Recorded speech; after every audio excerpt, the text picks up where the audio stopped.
Assalamualaikum warahmatullahi wabarakatuh. Jumpa lagi bersama saya Desi Triana dalam Saksi Kata, ruang di mana setiap cerita menemukan suaranya dan kita akan dengarkan langsung dari narasumber utama. Hari ini kita akan mendengarkan sebuah kisah nyata yang terjadi di Kota Bau-Bau dialami oleh seorang pria parubaya bernama Haris, di mana pada Minggu 15 Februari 2026 ia digigit ular dan juga dililit. Namun Haris berhasil selamat dari maut. Seperti apa kisahnya? Langsung saja kita dengarkan dari Pak Haris. Kita akan gali terkait dengan seperti apa kejadian tersebut dan juga bagaimana Haris bertahan dalam situasi yang genting dan pelajaran apa yang bisa kita ambil. Saya sapa terlebih dahulu. Assalamualaikum Pak Haris. Waalaikumsalam. Ya, apa kabar Pak Haris dari Kota Bau-Bau? Ya, baik-baik saja. Ya, baik-baik saja Pak. Ya, sebelumnya kami ucapkan terima kasih banyak Pak Haris karena sudah berkesempatan dan mau berkenan untuk membagikan ceritanya pada minggu lalu. Pak, kalau boleh tahu, mungkin bisa langsung saja Pak diceritakan sedikit seperti apa sih latar belakang Pak Haris, pekerjaannya, mungkin lebih dulu seperti itu Pak Haris. Saya punya aktivitas itu, kalau saya bekerja itu, kalau sudah memang saya ini bertani, tapi kalau sudah saya juga ojek lagi. Oke, jadi Pak Haris ini bertani kemudian juga ojek Pak ya di Kota Bau-Bau ya? Iya. Ya, dah Pak, kalau boleh tahu sendiri Pak Haris, Bapak tuh sehari-hari bekerja sebagai ojeknya kapan, kemudian berkebunnya juga kapan Pak, kalau boleh tahu? Dalam sehari ya? Kalau berkebun itu hari-hari. Ojeknya itu pun juga, kalau sudah musim hujan begini, saya sudah mau ojek nih. Oke, jadi setiap hari Bapak Haris beraktivitas sebagai berkebun juga, kemudian menjadi tukang ojek juga di Kota Bau-Bau. Nah, untuk kejadian itu sendiri, Pak, artinya Bapak sedang berkebun pada saat peristiwa bertemu dengan ular itu terjadi?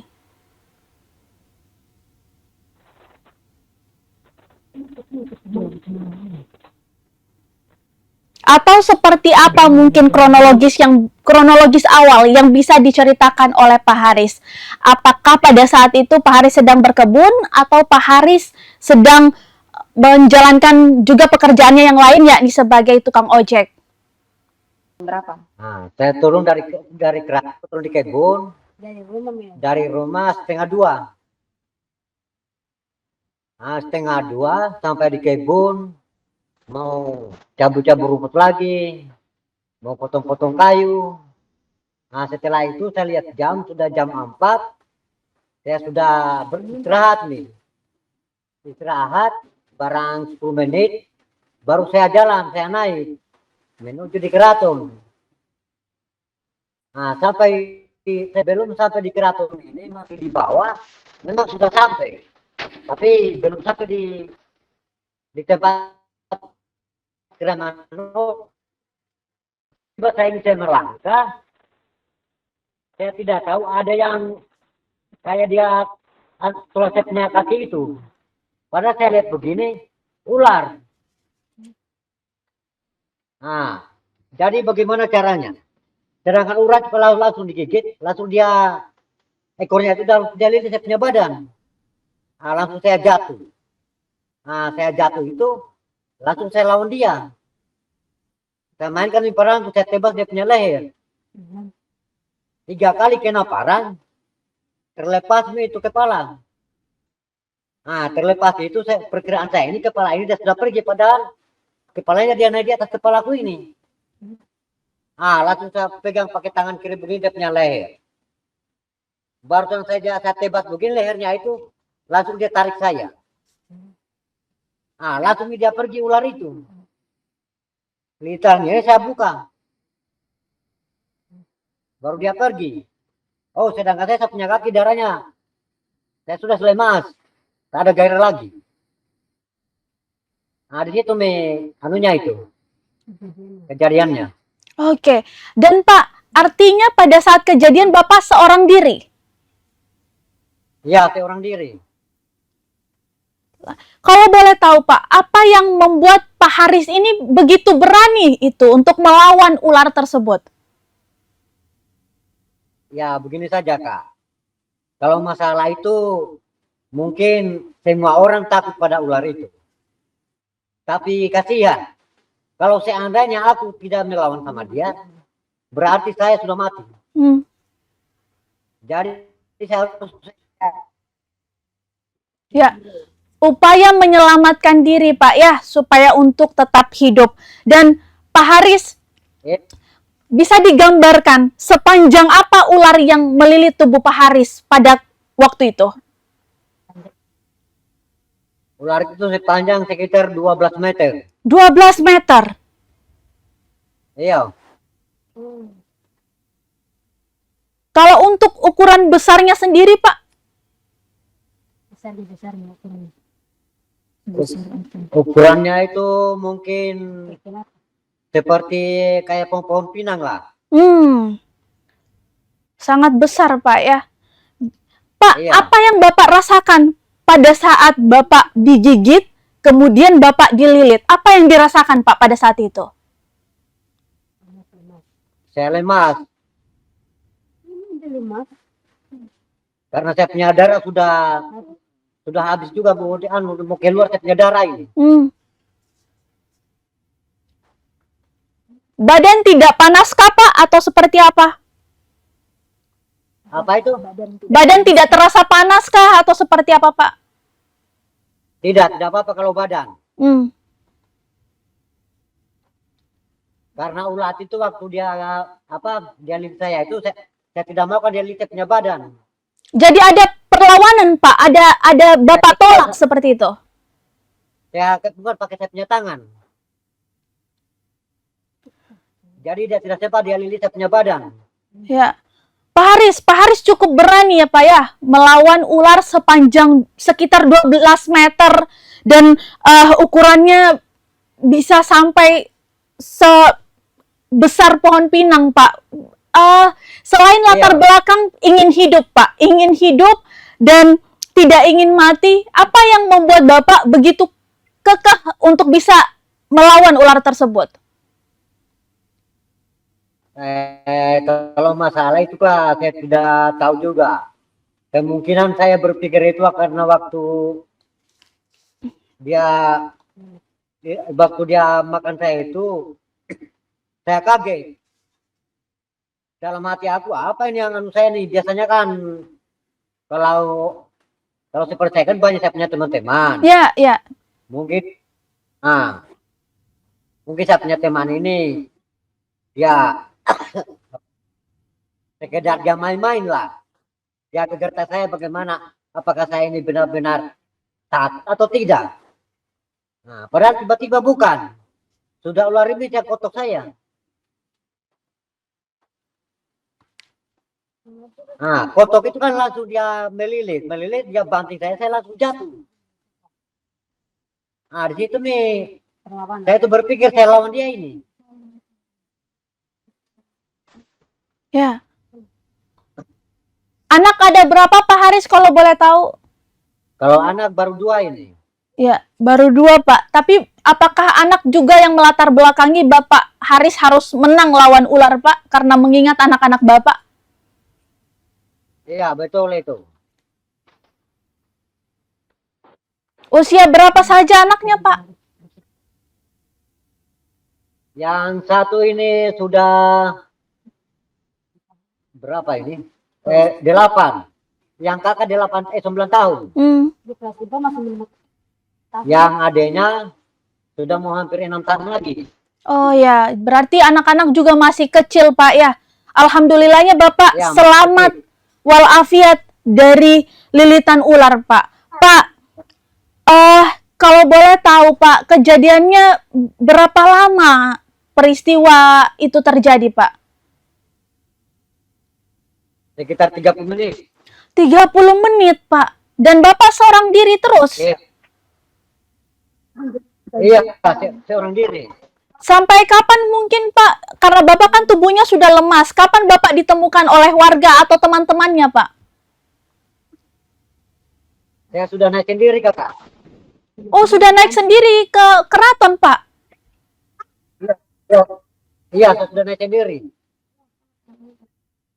Bapak sempat tidak sadarkan diri kah atau seperti apa Pak? Ya, Bapak sempat tidak sadarkan diri kah atau pada saat kejadian itu Bapak berkuat lagi untuk bisa kembali ke rumah? iya masih bisa. Masih bisa Pak ya. Bapak luar biasa kuat sekali Pak. Setibanya di rumah siapa yang sambut Pak? Hah? Setibanya di rumah siapa yang sambut Pak?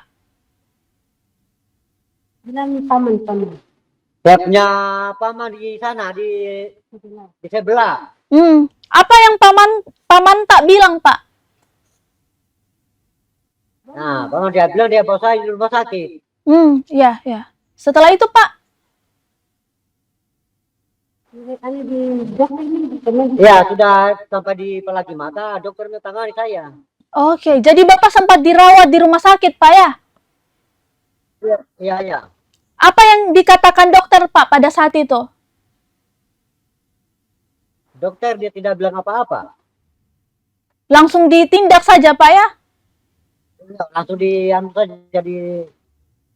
diobatin langsung. Iya. Dan Bapak berapa lama di rumah sakit? Saya naik sekitar jam 6. Saya pulang jam 12 malam.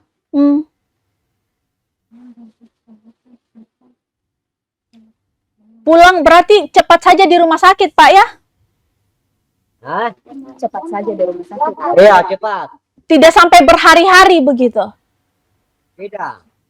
Dan kalau boleh tahu Pak, proses sembuhnya itu Bapak langsung sembuhkah setelah kejadian itu atau Bapak sempat tidak bisa jalan atau seperti apa Pak? Saat saya keluar di rumah sakit belum sembuh. Cuman saya punya perasaan sudah enak. Ya. Nah, tidak seperti yang semula. Sudah bisa agak jalan pelan-pelan. Bahkan kabarnya setelah beberapa hari kejadian Bapak langsung ngojek lagi Pak. Kalau sekarang ngojek belum bisa. Oh, ngojek belum bisa Pak. Iya, karena luka dalamnya belum sembuh. Oh, oke. Dan Pak, apa memang Bapak sehari-hari ini hanya bergantung dengan ojek dan juga berkebun? Iya.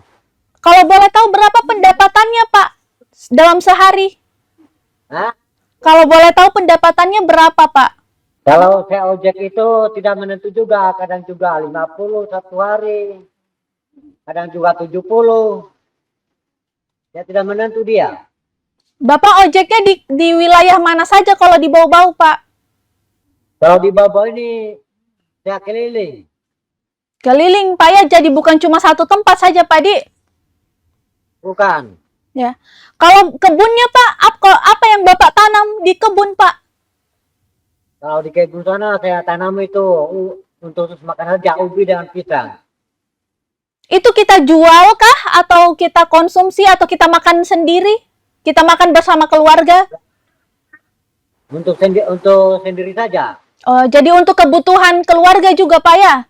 Iya, untuk kebutuhan keluarga juga. Oh ya. Pak, kalau sudah kejadian seperti ini Pak, apakah ini yang pertama kali atau sudah pernah terjadi juga sebelumnya Bapak sering lihat ular juga di kebun atau seperti apa Pak? Memang soal di kebun itu banyak ular. Tapi ada yang terjadi kayak gini. Baru ini kali terjadi. Baru pertama kali Bapak rasa yang seperti ini Pak ya?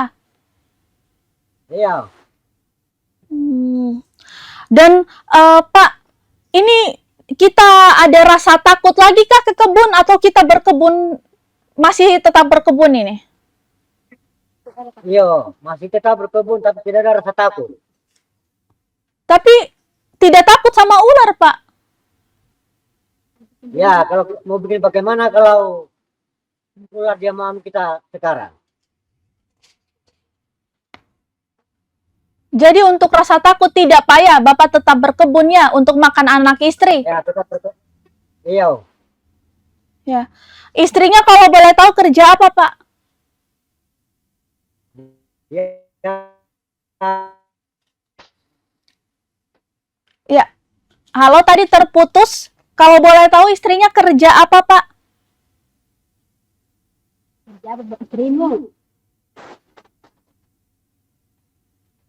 dia jualan snack. Jualan snacknya di rumah kah atau di pelabuhan atau di mana, Pak? Di keraton ini. Oh, di Keraton juga ya, Pak. Jadi Bapak tinggalnya juga di Keraton, Pak ya? Iya. Iya. Bapak, waktu Bapak dirawat di rumah sakit pakai BPJS enggak, Pak? Pakai BPJS. Oh iya, syukurnya ditanggung, Pak ya. Dan Bapak Ya. kalau boleh tahu dari peristiwa ini, Pak, kira-kira apa yang bisa kita pelajari? Ya begini juga Kak, kalau masalah mau kebun itu, saya itu kadang juga pulangnya juga cepat juga, kadang juga pulangnya lambat. Nah, baru sekarang ini saya pulang ini masih agak ada matahari. Tapi kalau dulunya, kadang jam 10 malam, jam 11 malam baru saya naik. Iya ya.